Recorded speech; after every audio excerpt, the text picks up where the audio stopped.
Hello, hey boomer listeners. I have to tell you, tomorrow is a big day for me. April 13th, a year ago, I had the first Hey Boomer Live show. I think I had 4 guests, and my mother was probably one of them.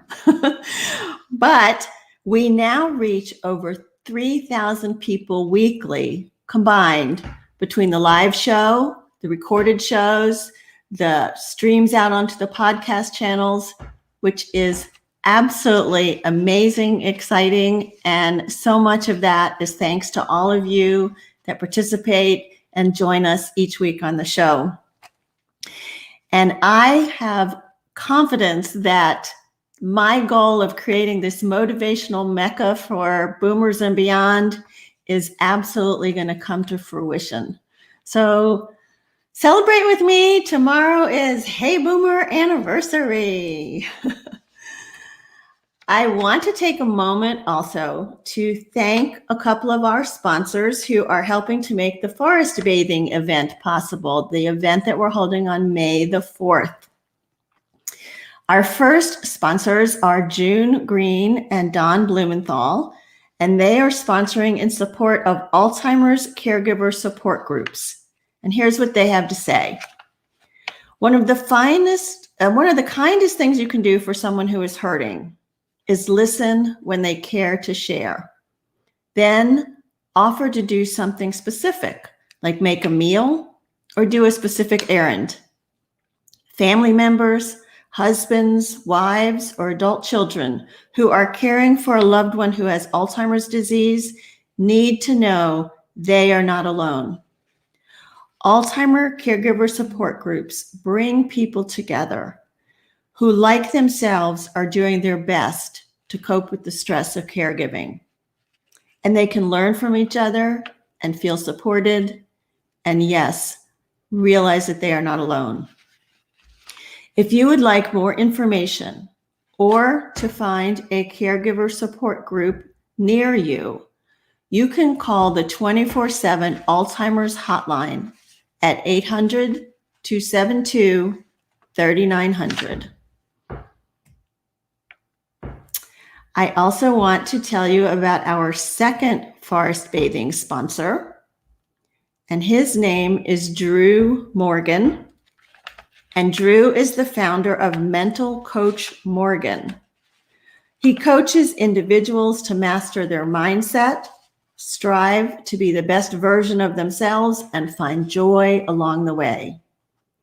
Drew is a certified mental performance consultant, a professor of sports psychology to graduate level students, and he has thousands of hours worth of experience coaching Fortune 500 leaders, professional athletes, musicians, and those simply looking to get a foothold on life.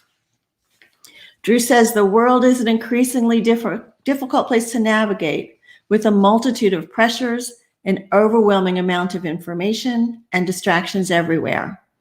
His goal is to help clients sort through the clutter, identify what is important to them, and learn how to manage their own psychology to find joy, peace, and success.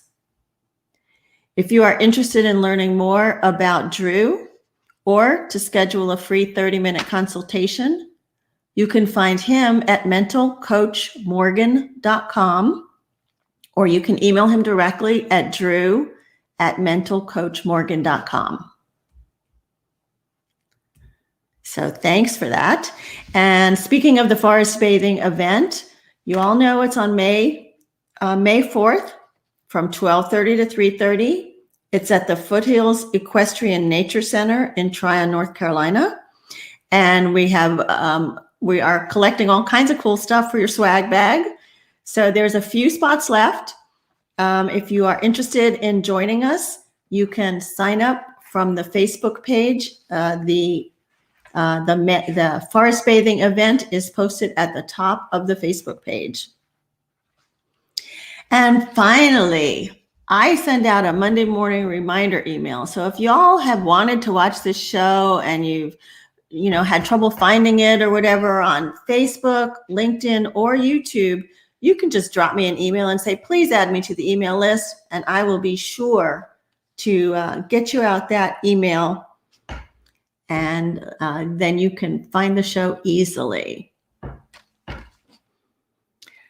Okay, thank you for the comments. I see a few people saying congratulations. Thank you all. Yes, it's pretty exciting to have a year behind us in this Hey Boomer and looking out to more years to come.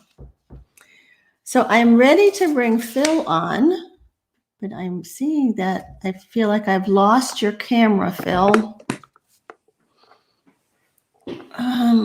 So as Phil's getting his camera back in place, let me tell you a little bit about him.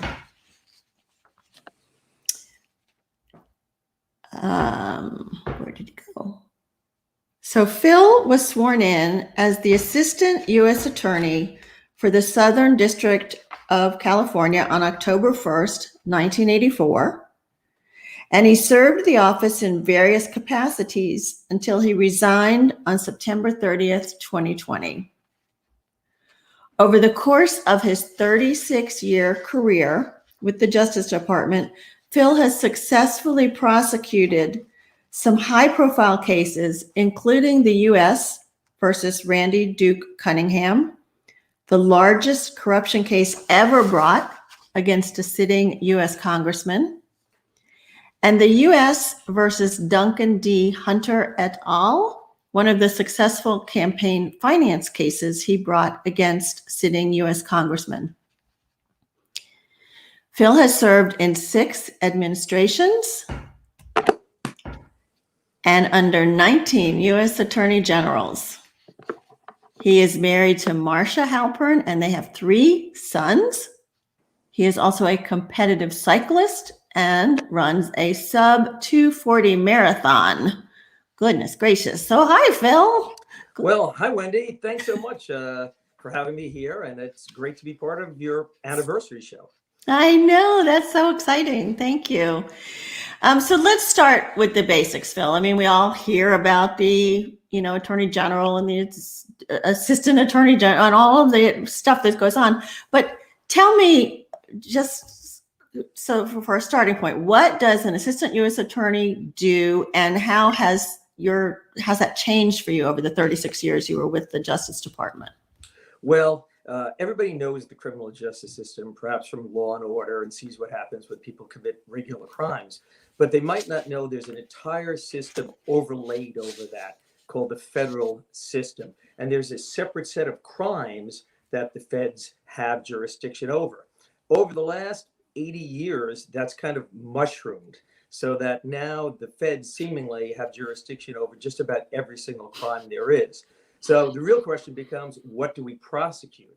And like the old saying goes, do you want to make a federal case out of it? Right. By that, we mean only the biggest crimes, the ones that aren't just local in nature, that perhaps involve crossing state lines, crossing international lines and boundaries. So we handle the biggest crimes that we think perhaps the local police can't handle. So, and also political crimes, like you missed some of the introduction because you were getting your camera back, but I talked about, the congressman that you prosecuted. So.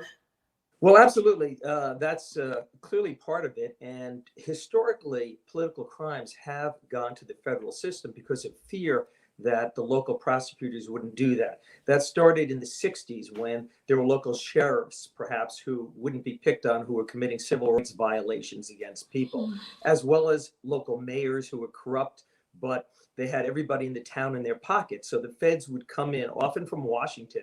They would helicopter in and handle the suit. Since then, we've established corruption units pretty much in every major office in the country. And so I'm out here in San Diego, and typically most of my cases have some nexus to San Diego. And I've specialized for the last 20, 25 years in political corruption cases, among other white-collar crimes. Okay. All right. And so you've served under both Democratic and Republican administrations. Yes. I mean, that's an important point, I think, because one of the reasons that I've remained in the Department of Justice for so long is because I've been proud of its work. And it doesn't matter to most of the, in fact, it doesn't matter to any of the career prosecutors, if it's a Republican or if it's a Democrat running the show. And I think a lot of your listeners should take great heart in that. We care about what we do, and we prosecute the cases that come before us. And sure, I might have my own political leanings, but we check those at the door. And that's one of the great things about the Department of Justice and the people who are in it. When Donald Trump was railing against the deep state, I personally took that as a compliment.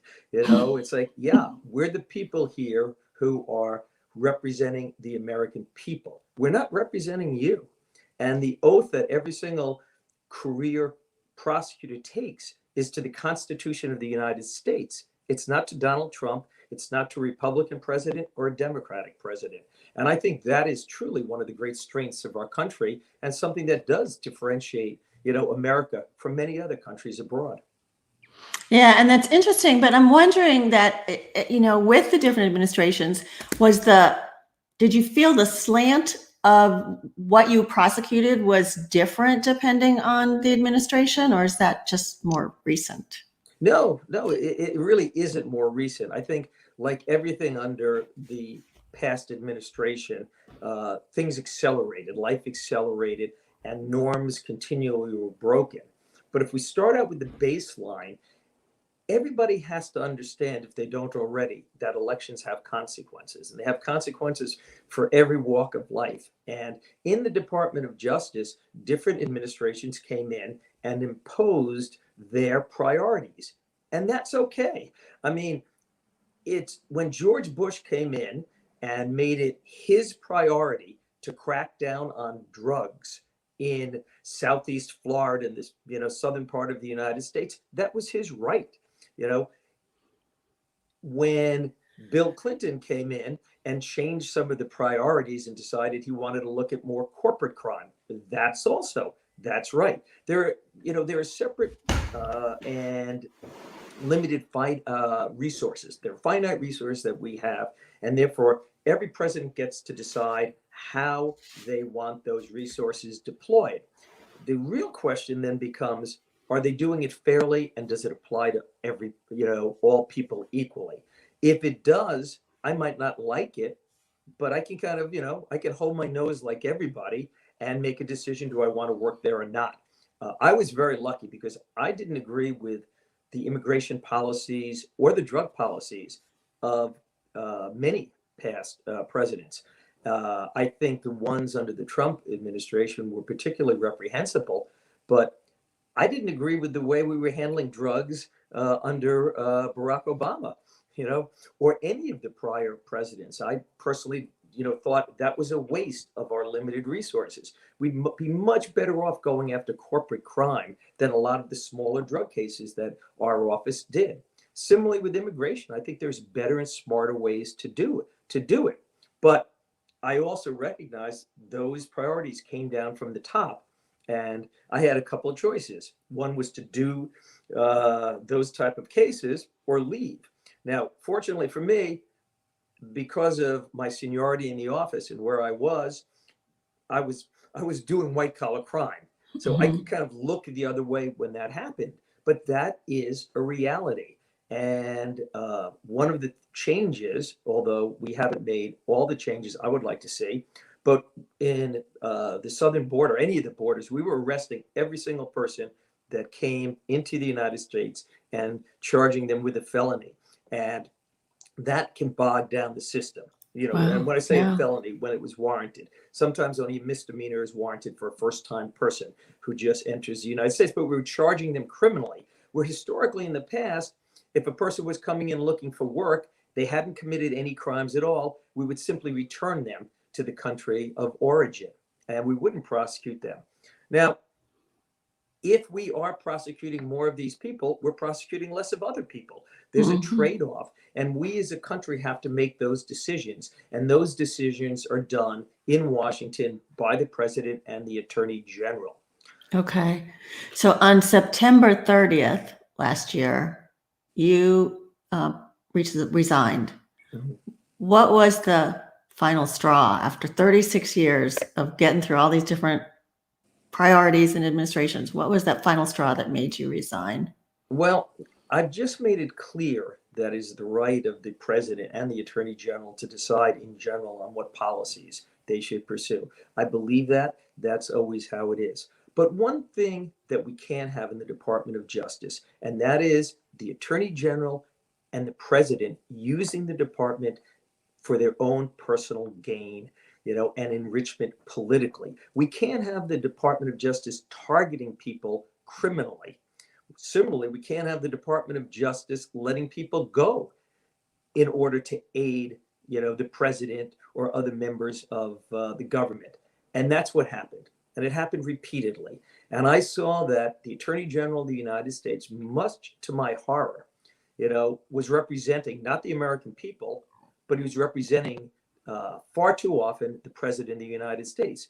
We saw that, for example, in the Michael Flynn, Paul Manafort, the Roger Stone cases, with the Attorney General selectively meddling individuals. In the case of Michael Flynn, who pled guilty, he was letting them out, reversing those, or asking the Department of Justice to give special leniency in sentencing these people. And he was doing so, and I think every single prosecutor recognized that, in order to aid him, because these people were his people. And when we look at the crimes that were being committed by these people, they were all crimes involving his campaign and covering up potential criminal activity of the president. When we allow this to happen, we are slipping into an autocracy, a dictatorship. This is how government works in Russia and China. Make no mistake about it. If you're related to the leadership of those countries, if you're Vladimir Putin's friend, you're not getting indicted. He's taking care of you. And when I saw that happening here, and I saw it in many different ways we can talk about, it was too much for me. I did not want to be a part of a system like that. And I felt it was necessary to make a statement.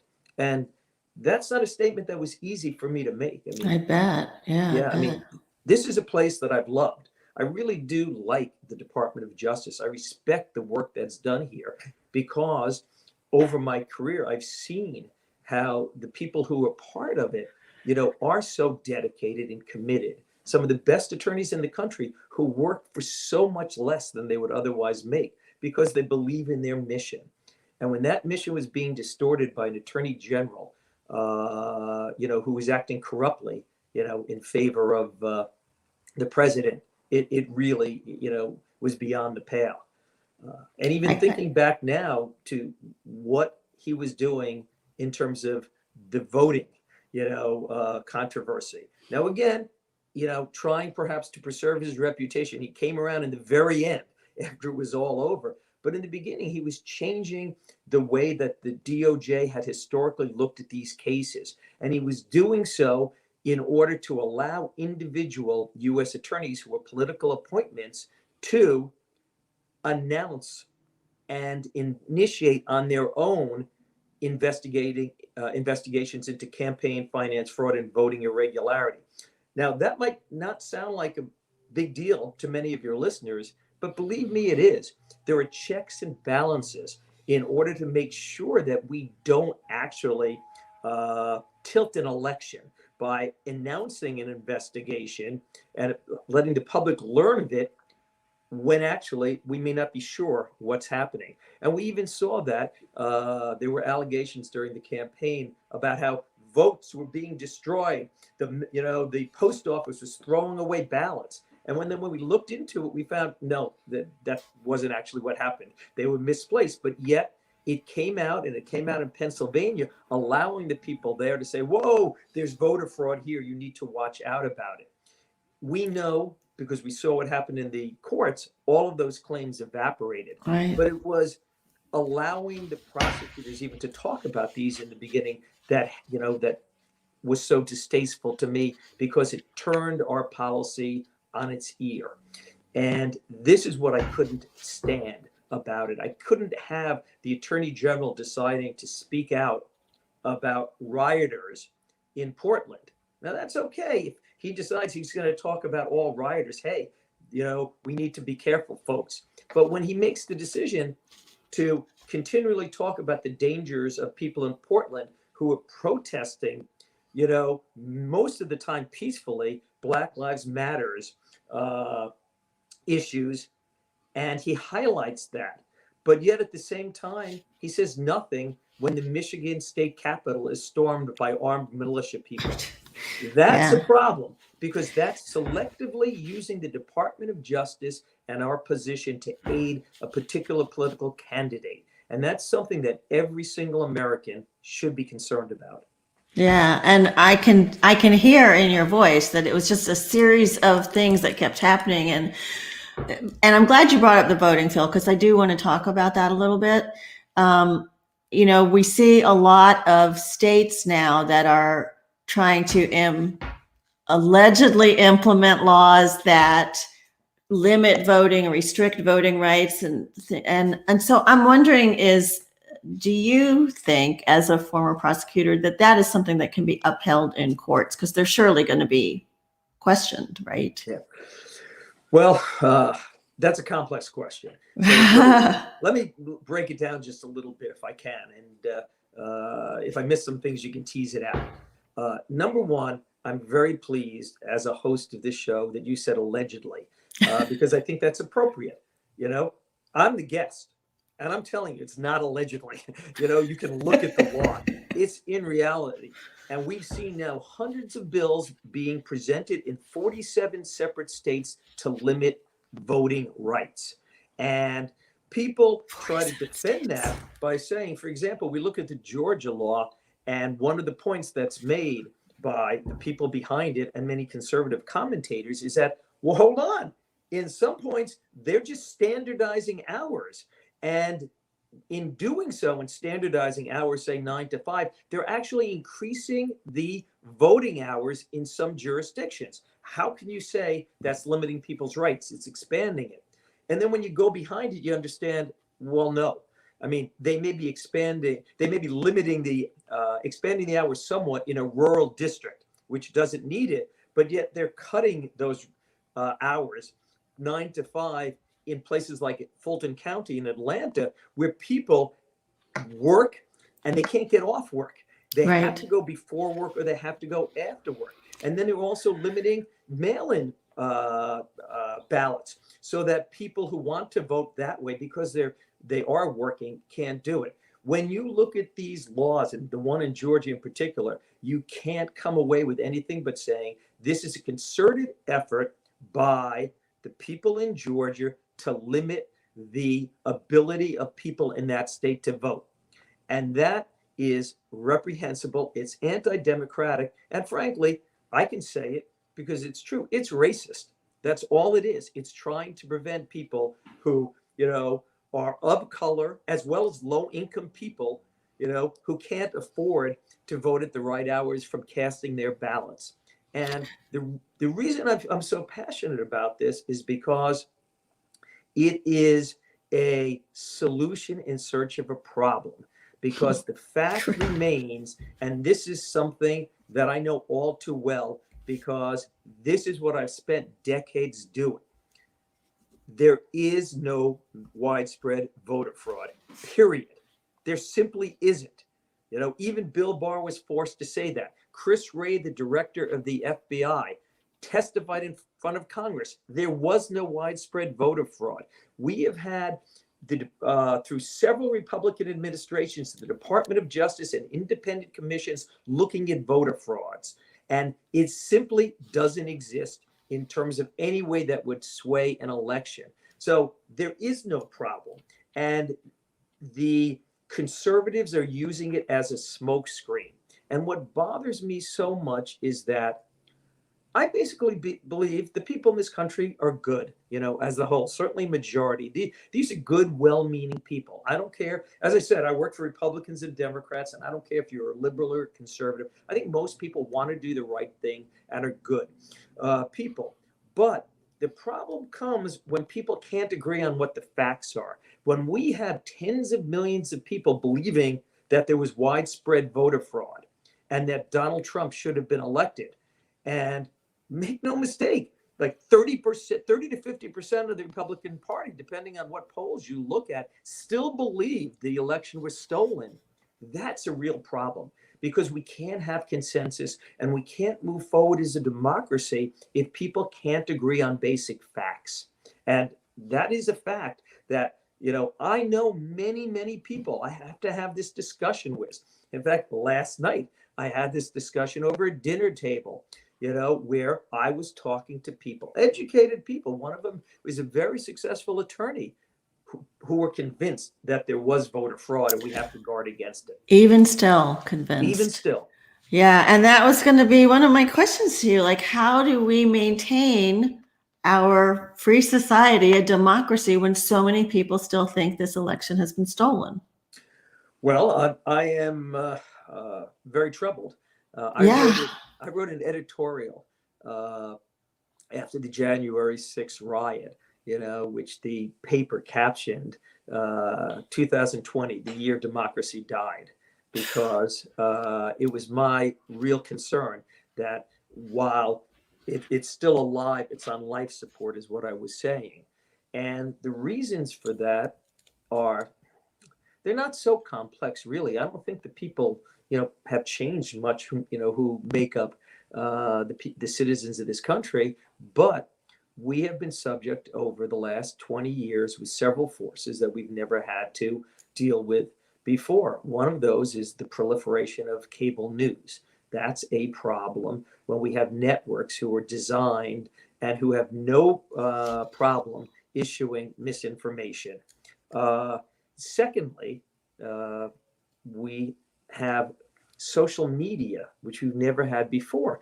And we have individuals who run massive social media platforms, the largest ones and the largest corporations in the world, when you're looking at Facebook, Google, and YouTube, who turn a blind eye in the face of corporate profits, as well as arguing about free speech, that allow misinformation to proliferate.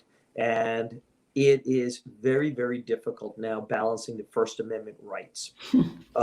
We may be able to take care of cable news, as we've seen. Fox, OAN, and Newsmax were all sued recently by Dominion.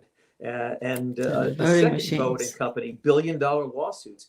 And interestingly, they changed their tactics about arguing voter fraud. And what you see now is very, very different.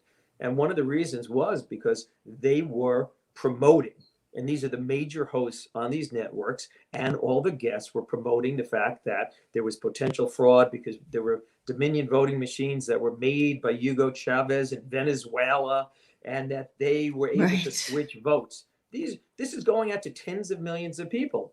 And Dominion wrote a letter, the lawyers, to Fox and said, look, stop this. This isn't true. And the reason we know this isn't true is because we don't even have any of our voting machines in Georgia. They're simply not there. Right. Did that stop people on Fox from the false claim? It didn't. But then, after saying that, then Dominion sued. That stopped them. All of a sudden, the lawyers said, wow, we can't do this anymore. So there are some limits on cable news. But because of Section 230 of the Telecommunications Act, there are no such restrictions on Facebook and Google and YouTube. So Facebook is allowed to, post any lies they want. I could say that I know that the former president of the United States, made numerous false statements, but because he was the president, it was decided we will leave him on Twitter, we will leave him on Facebook. After he left office, he was removed at any rate from Twitter. But all types of false information proliferate in these platforms. And there is no liability because of Section 230 says the people who manage the platforms are responsible. So it's only some anonymous poster, if you can find out who it is, that gets tweeted or retweeted, whether it's QAnon or whoever. You can have people in the, if we look at QAnon as an example, and I think it's just a scary example, but to this day, any of your people, if they doubt this, they should recognize it by now. But if they don't, please go into Google and put in Hillary Clinton, Joe Biden, uh, child Right. trafficking rings at pizza, and they will see that there are there are hundreds of thousands of posts, involving this false claim that Hillary Clinton was running, a Child abduction. Yeah. child sex trafficking ring out of a pizzeria. And what's so sad, because it's all on the internet, people believe it. So Tens many of do. millions of people believe it. Maybe none of your listeners, because they don't go, onto those sites and look for those types of things, but it's there. And that presents a very dire concern. And the question is, should you roll back some of the protections? And can you do so without unduly restricting free speech? It's Because a we have tough to one. worry about the ability of people who want to tell the truth and who want peaceful dissent. If somebody wants to say, if I want to get on Twitter and say Bill Barr, is a criminal who's representing the president of the United States and not the people of the United States, and he should be thrown out of office, I can do that. But And could you have done that as an assistant U.S. attorney? I don't think so. well, I would have lost my job, Right. but But there's such a fine line about what is free speech and what is not free speech. well, again, but there are certain obligations you have as a prosecutor, and there were. I know, because I was hanging out there alone for a long time, and it can get lonely. But there were two other prosecutors who eventually, who did make statements, but they were very mild statements, but they did express their disapproval. And as far as I know, nothing happened. They weren't reassigned. They didn't lose their jobs. So even the Department of Justice recognizes that there are limits. But again, you're in a little different position when you're a federal prosecutor, because we can't comment publicly unless Right. there are facts known to everybody on particular cases or people who should be charged. And that's one of the strengths of the Department of Justice. There are many, many cases where, I feel people are guilty of crimes, but if we can't indict them, we don't talk about it. Everybody's presumed innocence, and that's the way it should be. So there are restrictions on me. And if I want to do it, I have to make some decisions. Just like there were restrictions on Edward Snowden. And that is a very, difficult position. If you are in a position where you believe something unconstitutional is going on and you try to bring it up to your boss, and, no, people say, forget about it, then you have a decision to make. Yeah. I've been in that position before.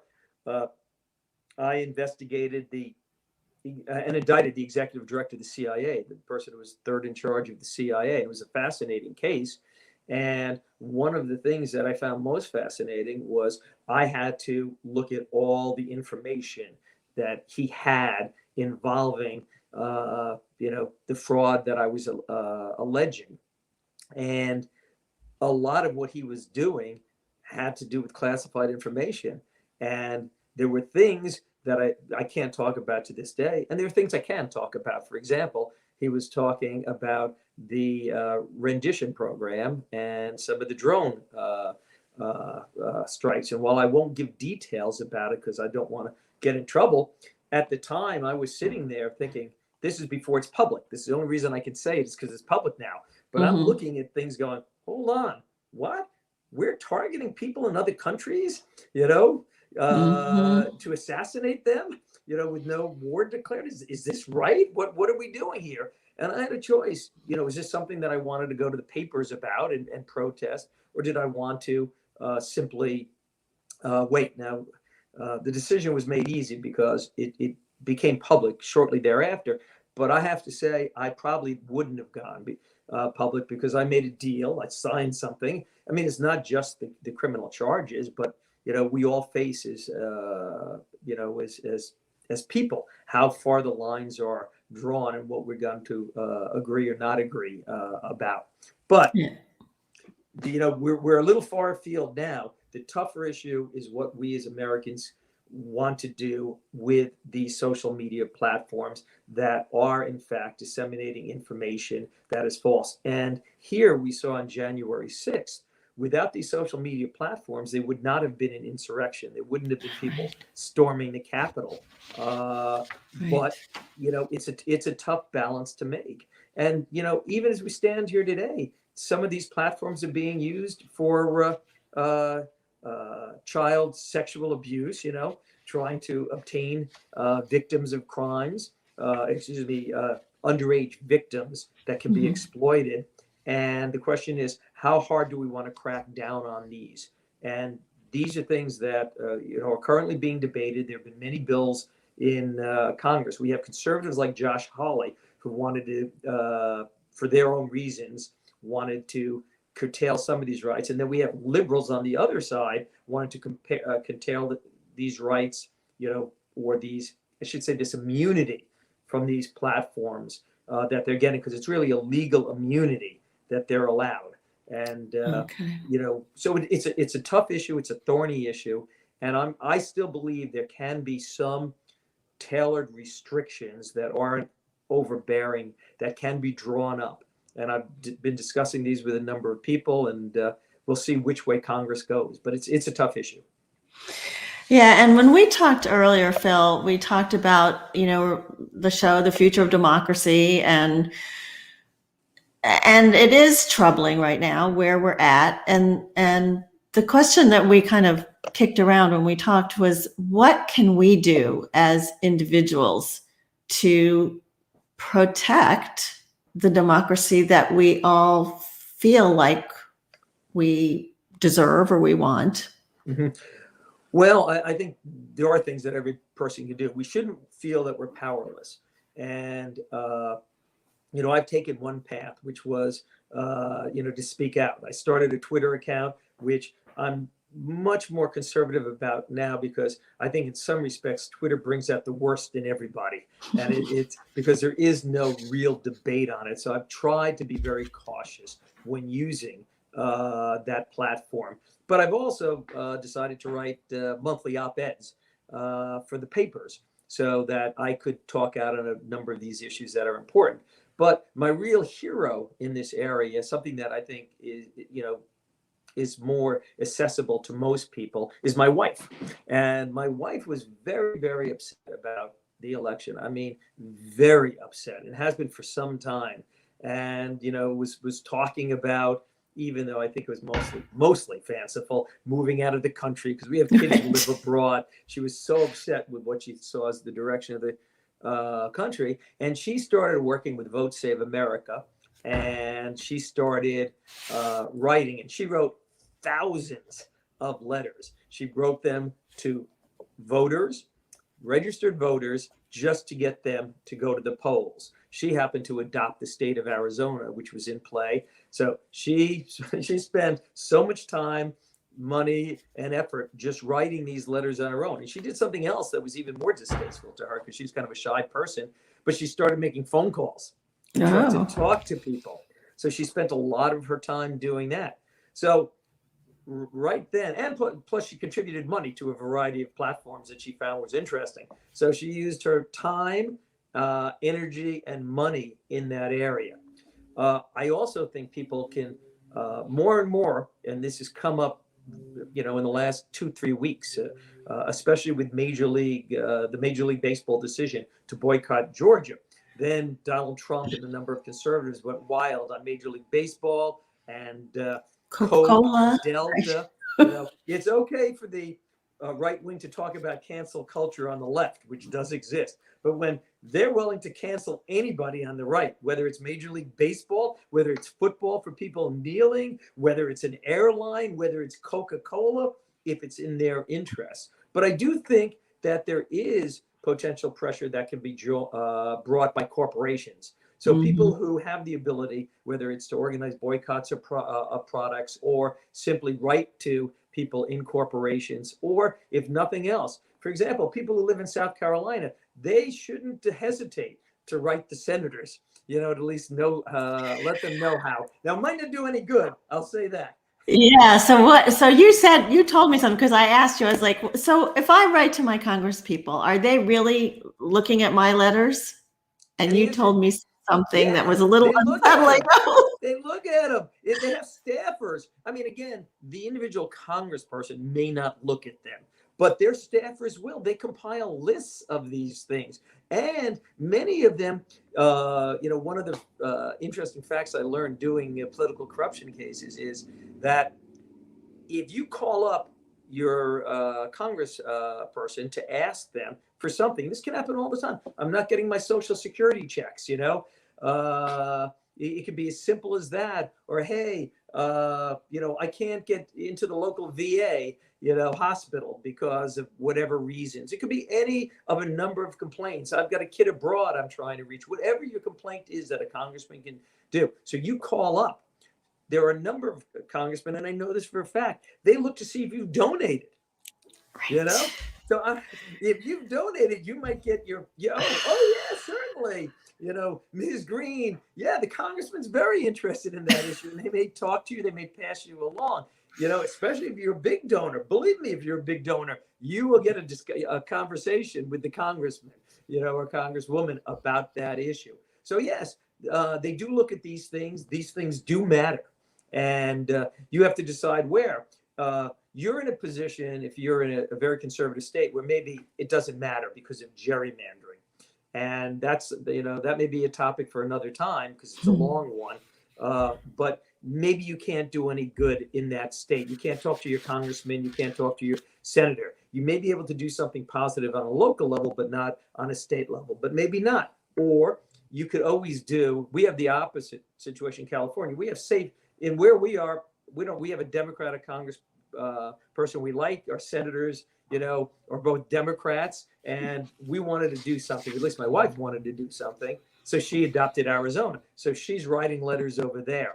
Now, that's always something people can do. So the point is people have to stay involved, and they have to fight this. What am I going to do? I'm just one person. I can't do anything. There are steps that people can take, and it's so important that people, don't simply fade away, but they stay active, they stay committed, because if you want change, it's the only way you're going to get change. And right now, our democracy is on a knife's edge because of issues such as the Electoral College and gerrymandering. And we're in a situation where, are we even a democracy?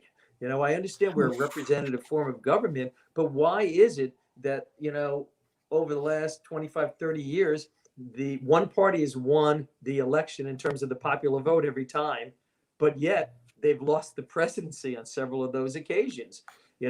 As a result of that, we have one party appointing Supreme Court justices, even though they've only had a majority, like one 4-year period in the last 20.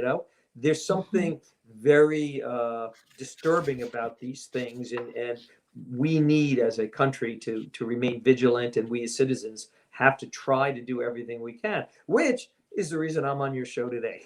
Right. And I think that's our takeaway for today, is that everybody needs to stay involved. Everybody needs to recognize that your voice can make a difference in some way, with letters, with getting people registered to vote, to getting people to the polls. I think that's a really important takeaway for this. Yeah. Apathy is our enemy. Apathy is our enemy. Thank you. And yeah, Phil, we could do several more shows, I think, and maybe over time we can do that. But I think we have to kind of wrap up for today. This has been great. Thank you so much. I want to share your Twitter feed with people. So if they use Twitter and they want to see who you are and what you're saying, it's at PLB Halpern. So you can follow Phil there. And I wanted to thank our forest bathing sponsors, June Green and Don Blumenthal, and Drew Morgan. Thank you for helping us with that event. And then I wanted to take a minute to tell you about our guest for next week. So our guest for next week is Dr. Sarah Zeff Geber. She's a 2018 recipient of the Influencers in Aging designation by PBS Next Avenue. She's an author, a certified retirement coach, and a speaker on retirement and aging. Interestingly, Sarah has a niche specialty around solo aging, people who have no children or who are aging alone. This is not something that I really thought about much until I talked to Sarah, and she has a book called Essential Retirement Planning for Solo Agers. So I think she has a lot of important information in there. It's information that will help all of us, but certainly if you are in a position where you don't have children or you may not have a partner, things that you need to be thinking about going into the future. Phil, I always like to remind people of a quote from C.S. Lewis at the end of my show, and it is that you are never too old to set another goal or dream a new dream. Well, I'll try my best. Thanks for joining us. Thank you all for joining. I know your time is valuable, and I appreciate that you joined our show today, and I look forward to seeing you all next week for another Hey Boomer. My name is Wendy Green. Thanks.